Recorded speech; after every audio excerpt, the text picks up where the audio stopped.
The Right Honourable Lady Catherine de Bourgh had not spoken to her nephew, Mr. Darcy, since his infamous marriage to Miss Elizabeth Bennet.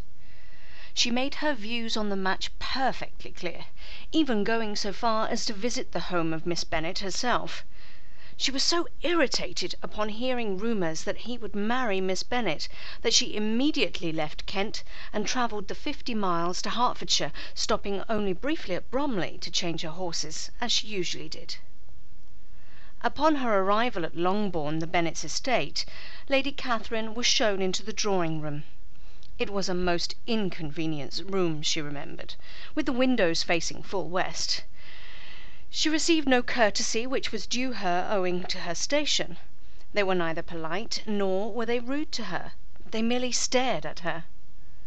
No introductions were made, and Lady Catherine herself had to speak up and prompt Miss Bennet to introduce her to her mother. She was glad she had made Anne stay in the carriage and wait for her. She did not wish Anne, with her delicate constitution, to suffer from such impropriety. Lady Catherine was already beside herself with irritation when she arrived at Longbourn, but upon being subjected to such indifference in the Bennet household, her ire rose, and she could not bear to remain seated in that room much longer.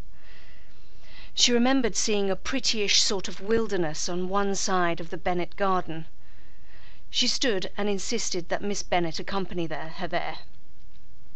Her anger was so high that she stormed off ahead of the young girl, and heard her taking many steps to keep up with her. The discussion that she then had with Miss Elizabeth Bennet was not satisfactory.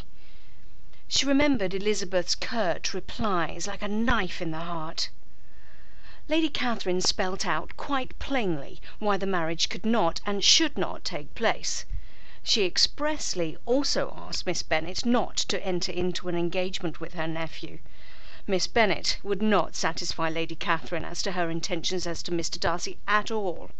When pressed, she also would not promise to refuse any offer of marriage he made to her.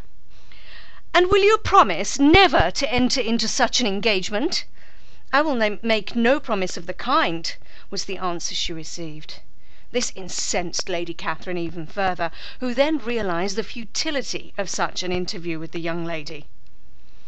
Lady Catherine knew that she was impolite to Miss Elizabeth Bennet when taking leave, but she cared not. Her only thought was that the family would be degraded by such a match, that such a connection would be shameful for them all. She barely spoke a word to Anne on the way home from Kent to Hertfordshire, apart from relaying the news that Anne would not be Mrs. Darcy. Lady Catherine was perplexed by the look on Anne's face. It seemed that the news came as somewhat of a relief to her.